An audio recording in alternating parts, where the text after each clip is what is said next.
තිබ්බා ජැක් එකක් හොයාගන්නත් බැරි. මේ පැත්තේ රේසර් දෙකත් හොඳටම ප්ලේ කී කට් එකේ පොඩි ප්ලේ එකක් තිබ්බා. වලද්දින් කිම්පින් රේසරේ හොඳටම හිර වෙලා.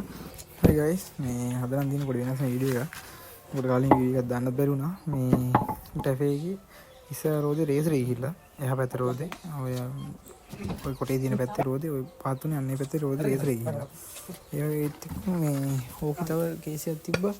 කිම්පින් රේසර් දෙක හිර වෙලා තියෙන්නේ. කිම්පින් රේසර් දෙකක් ගහන්න ඕනින්ද දෙපැත්තම උස්සලා නැත්නම් එක පැත්තක් උස්සගෙන මේක කරන් තිබ්බා. ජැක් එකක් හොයාගන්නත් බැරි වුණා. ඒකින්ද අර ඉස්සලා පෙන්වන විදිහට මේ කොටයක් දාලා එහෙනම් උස්සගත්තේ. මේ ඊට පස්සේ මේ පැත්තේ රෝදේ එහා පැත්තේ රෝදේ රෝද දෙකම ගලව ගන්නවා.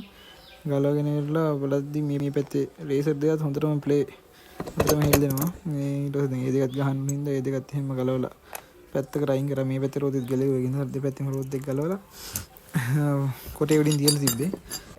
ඊට පස්සේ මේ කිම්පින් රේසර් දෙක බලන්න ඕන හින්දා මේ දෙපැත්තේ මත් දෙක ගලවලා අයින් කරගත්තා. ඔය පැත්තේ නම් කී කට් එකක් පොඩ්ඩක් හිර වෙලා තිබ්බා. හිර වෙලා තිබ්බට මේ කී කට් එකේ පොඩි ප්ලේ එකක් තිබ්බා. මේ දෙපැත්තට කී කට් එකේ මැදින් ගෙවිලා වගේ පොඩි ලයින් එකක් තිබ්බා. ඊට පස්සේ අතින් ඇද්ද ගමන් නිකන් මාව ඔය පැත්තක. ඊට පස්සේ මේ ඇක්සලේ එකක් දිනුත් ඇක්සලේත් නිකන් මතින් ගහුවම පල්ලෙහාට ගියා.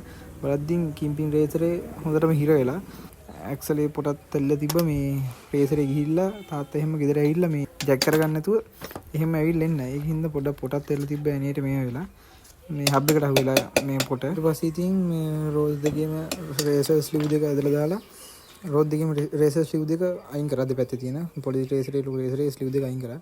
ඔයිල් සීල් දෙකත් ගලවලා දැම්මා. ඔයිල් සීල් දෙකත් ගහන්න වෙනවා. ඉතින් පාර්ට් 2 එකකින් හම්බෙමු අපි මේකේ රේසර් ගහන වීඩියෝ එකකින්.